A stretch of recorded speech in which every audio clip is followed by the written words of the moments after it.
Mendengar akan adanya serangan dari Cirebon itu, rupanya tidak membuat gentar Mbah Jaya Perkasa yang terkenal dengan kesaktiannya dan telah menyatakan ikrar setia kepada Prabu Gesan Ulun.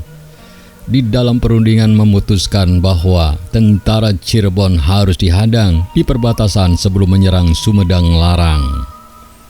Untuk menyimak selengkapnya, silakan bantu kami dengan cara klik tombol subscribe dan nyalakan tombol loncengnya agar Anda mendapatkan notifikasi video terbaru dari kami secara gratis. Check it out.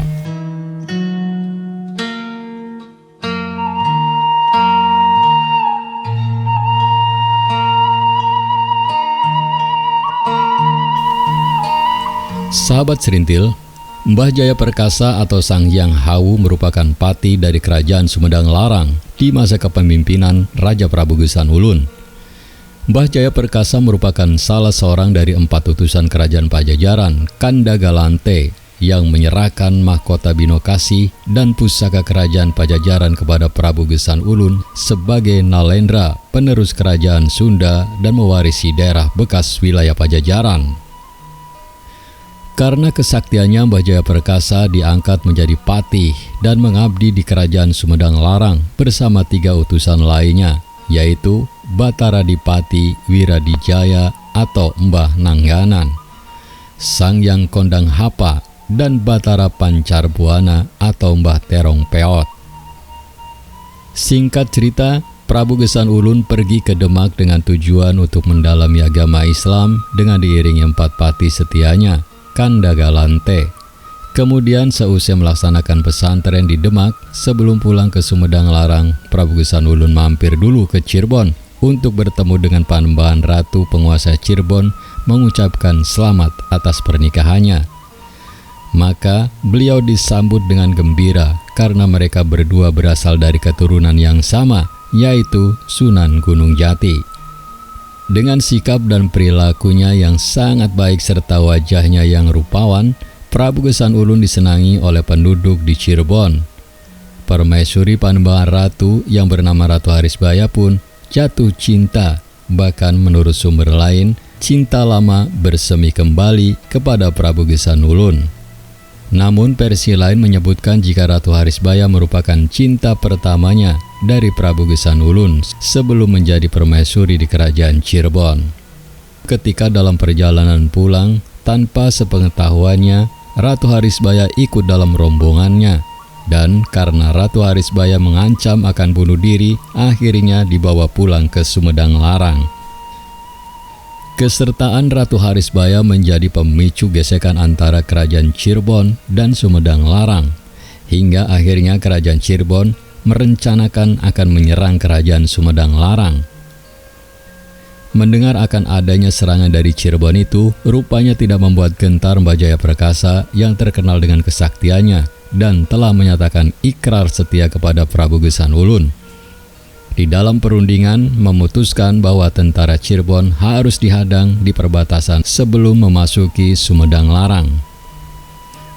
Mbah Jaya Perkasa berkata kepada Prabu Gesan Ulun jika dirinya berempat sanggup menghadapi musuh dari Cirebon dan meminta kepada Prabu Gesan Ulun untuk tidak khawatir dan jangan gentar dan menunggu di keraton saja. Namun, sebelum berangkat untuk menghadapi prajurit dari Cirebon, Mbah Jaya Perkasa menanam pohon hanjuang di sudut alun-alun Kutamaya, sambil berkata, "Jika perang sudah selesai, lihatlah pohon hanjuang itu. Kalau daunnya rontok atau pohonnya layu, berarti suatu tanda bahwa hamba gugur di medan perang. Akan tetapi, jika pohon itu tetap segar dan tumbuh subur, maka itu bertanda bahwa hamba unggul di medan perang." Setelah berkata demikian, Mbah Jaya Perkasa segera menanamkan pohon hanjuang di sudut alun-alun. Pohon hanjuang itu tumbuh dengan suburnya, bagaikan ditanam sudah beberapa minggu saja. Selesai menanam pohon hanjuang, maka berangkatlah keempat andalan negara itu ke medan perang untuk mempertaruhkan nyawanya demi Sumedang Larang. Singkat cerita, Mbah Jaya Perkasa dan ketiga rekannya terlibat perang yang dahsyat.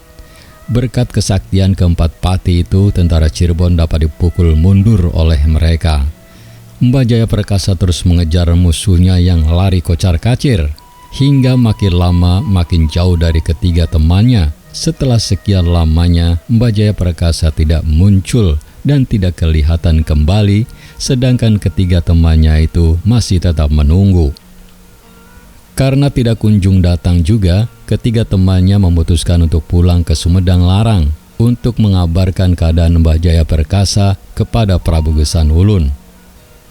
Setiba di keraton, mereka bertiga menceritakan kisah Mbah Jaya Perkasa yang tidak muncul kembali setelah mengejar musuhnya yang masih hidup. Mendengar berita hilangnya Mbah Jaya Perkasa, Prabu Gesan Ulun bingung dan memutuskan untuk memindahkan kerajaan Sumedang Larang ke Daya Luhur. Sementara itu, Mbah Jaya Perkasa yang tiba kembali ke Kutamaya merasa heran, tidak ada seorang pun yang ditemukannya.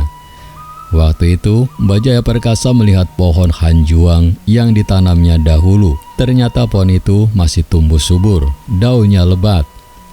Maka mulailah dari situ Mbah Jaya Perkasa merasa marah, dan ketika berpaling ke sebelah timur, terlihat olehnya asap mengepul-ngepul di lereng gunung. Dengan kesaktiannya, Eyang Jaya Perkasa menghentakkan kakinya sekeras-kerasnya ke tanah. Seketika itu, dirinya sudah berdiri atau ngadeg di salah satu lereng gunung, dan tempatnya ngadeg atau berdiri, tempat itu dijadikan pengadegan. Dari pengadegan itu, Mbah Jaya Perkasa dapat melihat kepulan asap di Daya Luhur yang akhirnya menyusul ke Daya Luhur dan bertemu dengan Prabu Gesan Ulun. Sesampainya di Daya Luhur, Mbah Jaya Perkasa kemudian dirinya bertanya ke Prabu Gesan Ulun, "Mengapa Gusti tidak melihat tanda, yaitu pohon hanjuang yang hamba tanam? Dan dari siapa Gusti mendengar kabar bahwa hamba telah tewas?" Mendengar jawaban Prabu Gesan Ulun demikian itu, Mbah Jaya Perkasa marah kian menjadi-jadi. Saat itu juga terjadi pertarungan dengan Mbah Nanganan dan dua orang lagi, yaitu Mbah Kondang Hapa dan Mbah Batara Pencar Buana. Ditangkapnya dan dilemparkan melampaui gunung. Setelah melampiaskan kemarahannya, Mbah Jaya Perkasa kemudian meninggalkan Prabu Gesan Ulun sambil bersumpah tidak akan mau lagi mengabdi kepada siapapun juga. Lalu Mbah Jaya Perkasa berjalan ke puncak bukit sambil menancapkan tongkatnya, dan disitulah Mbah Jaya Perkasa moksa atau ngahyang. Di tempat Mbah Jaya Perkasa ngahyang atau menghilang tersebut terdapat batu dakon dan tongkat apung yang dikeramatkan. Sahabat Serintil, demikian kisah tentang Eyang Perkasa yang merasa kecewa dan dikecewakan oleh teman-temannya. Saya yakin Anda memiliki pendapat yang berbeda, oleh karena itu jika ada perbedaan atau ingin melengkapi, silakan tulis di kolom komentar dengan bijak. Kisah ini saya kutip dari inisumedang.com. Terima kasih telah menyimak video ini sampai selesai. Jangan lupa bantu kami dengan cara klik tombol subscribe, like, komen, dan share sebanyak-banyaknya. Terima kasih. Bye-bye.